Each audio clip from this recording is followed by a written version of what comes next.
کہ اس کا کاروبار بالکل ٹھپ ہو گیا، لاس ہو گیا کاروبار میں ٹھیک ٹھاک. اب بہت پریشان، اتنے میں جس سے قرض لیا تھا اس نے کہا کہ بھائی آپ نے جو مقررہ مدت تھی اس تک قرض واپس نہیں کیا تو برائے کرم مجھے بتائیں کہ آپ کب تک دیں گے. اس کی مالی حالات، مالی پوزیشن ایسی نہیں تھی کہ وہ کچھ وعدہ کرتا، ارادہ کرتا کہ میں قریب لوٹا دوں گا. اس نے جب ٹال مٹول سے کام لیا تو جس سے قرض لیا تھا وہ اسے پکڑ کر قاضی کے پاس لے گیا. قاضی صاحب نے کہا کہ میں تمہیں 1 مہینے کی مہلت دیتا ہوں، قرض واپس لوٹا دو ورنہ تمہیں سزا ہوگی اور جرمانہ الگ ہوگا. یہ شخص بڑا پریشان، 27 دن اس کے پریشانی میں گزر گئے. اس سے بھی بات کی، اس سے بھی بات کی، جتنے بھی اس کے وہ لوگ تھے کہ جن سے یہ کلام کر سکتا تھا، فریاد کر سکتا تھا، سب سے کر کے تھک گیا. کسی نے کوئی ساتھ نہ دیا.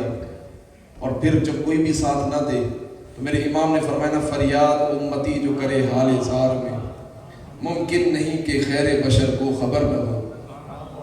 اب کوئی چارہ نہ تھا، اب مسجد کی طرف چل پڑا، 2 رکعت نماز ادا کی، تسبیح لی اور حضور کو یاد کرنے لگا، یا کہوں درود پڑھنے لگا.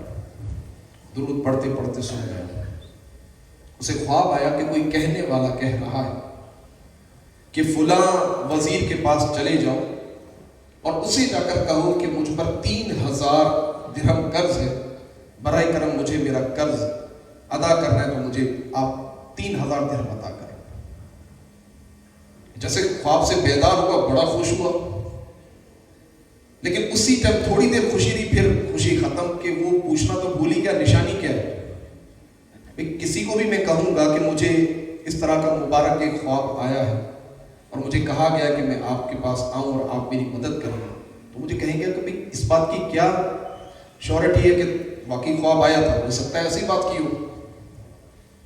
اگلا دن ہوا، پھر درود پڑھتے پڑھتے سو گیا.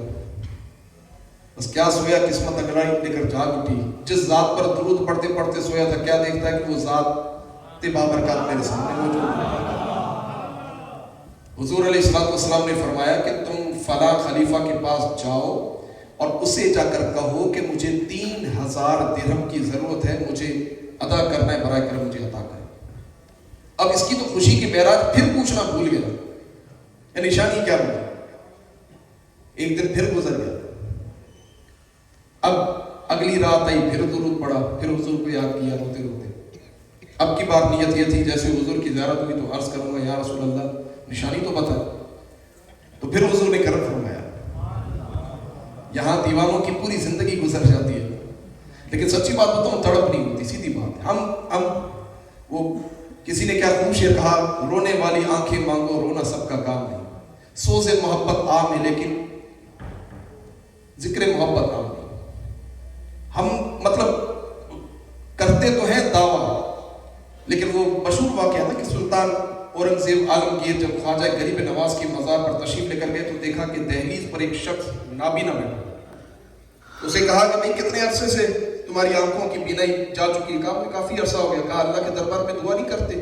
کہا اس چوکٹ پر آ کر اللہ سے ان کے وسیلے سے دعا مانگتا ہوں، ابھی تک ہوا نہیں. کہا میں جا رہا ہوں، حاضری دے کر اگر واپس پلٹا نابینا ہوئے گردن اڑا دوں گا.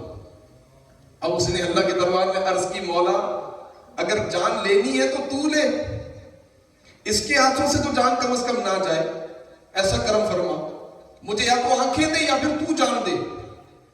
تو بادشاہ اورنگزیب عالمگیر جب واپس پلٹا تو دیکھا کہ اس شخص کی آنکھیں آ چکی تھی. تو اس کو کہا کہ اب کیسے آئیں؟ کہا میں نے ایسی تڑپ کے ساتھ دعا کی میرا کام ہو گیا. تو ہم بھی کہتے ہیں یار درود پڑھتے ہیں ہمیں زیارت میں، تو کبھی تو تڑپ کے ساتھ درود پڑھے نا، ہاں کبھی تو اس بالکل مچل کے درود پڑھے نا. وہ ایک مرید آیا ایک مرشد کے پاس، کہا حضور مجھے بڑی تمنا ہے حضور کی زیارت ہو جائے لیکن حضور کی زیارت ہوتی نہیں. آپ نے فرمایا چلیں ایک کام کریں، رات میری قیام گاہ پہ آرام کریں، پھر صبح اس پر کلام کریں گے. پوری رات اسے مچھلی کھلائی. اب مچھلی کھانے کے بعد آپ کو پتہ ہے پیاس کتنی لگتی ہے. پوری رات اسے رج کے پیٹ بھر کے مچھلی کھلائی اور اپنے خادم خاص کو کہا کہ اس کو پانی نہیں دینا اور گیٹ بند کر دینا. کھانا کھا کر جب یہ فارغ ہوا, خادم باہر نکلا, باہر سے تالا لگا دیا اور پانی رکھا ہی نہیں. اب یہ پوری رات پانی کے لیے تڑپ رہا ہے, یار کیسے بھی مجھے آدھا گلاس میں پانی مل جائے. بہرحال اسی تڑپ میں سو گیا. فجر کی جب اذان ہوئی, اٹھا تو خادم نے دروازہ کھولا, بڑے غصے میں باہر نکلا. مرشد صاحب نے پوچھا کہ دے خبر, فجر کی نماز کے بعد پوچھا دے خبر رات خواب میں کیا دیکھا؟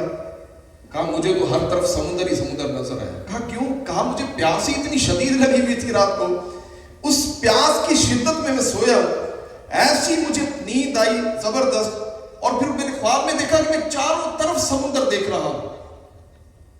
آپ نے میرے ساتھ ایسا کیا کیوں؟ کہا صرف تمہیں یہ بتانے کے لیے جب حضور کی زیارت کی تڑپ ایسی لے کر سو گے نا تو پھر تمہیں ہر طرف حضور کی جلوے نظر آئے. باتیں کرنے سے کچھ نہیں ہوگا, تڑپ ہو اپنی طبیعت میں. تو وہ کہتے ہیں کہ میں درود پڑھتے پڑھتے سو گیا. حضور علیہ الصلوۃ والسلام کی زیارت ہوئی. میں نے آقا کے دربار میں عرض کی, یا رسول اللہ, میں فلاں خلیفہ کے پاس چلا تو جاؤں, وہ مجھے درہم دے بھی دے, لیکن جب وہ مجھ سے نشانی طلب کرے گا میں کیا کروں؟ تو آقا علیہ الصلوۃ والسلام نے فرمایا کہ اسے جا کر کہنا کہ تم روزانہ فجر کی نماز کے بعد ایک مقدار بتائی کہ اتنا تم درود پاک پڑھتے ہو, اور جب تک درود نہیں پڑھ لیتے کسی سے بات نہیں کرتے, یہ نشانی دے دینا. وہ یہ اس کے اور میرے درمیان راز, اور خدا جانتا اور باقی کوئی نہیں جانتا. یہ شخص گیا اس خلیفہ کے پاس اور جا کر کہا کہ حضور مجھے نبی کریم صلی اللہ علیہ وسلم کی زیارت ہوئی الحمدللہ, اور حضور نے مجھے یہ فرمایا کہ میں آپ کے پاس آؤں اور آپ مجھے 3000 درہم جس کا میں مقروض ہوں مجھے عطا کریں. تو اس شخص نے کہا کہ خلیفہ نے کہا تمہارے پاس بھی کیا ثبوت کیا ہے کہ تمہیں حضور کی زیارت ہوئی؟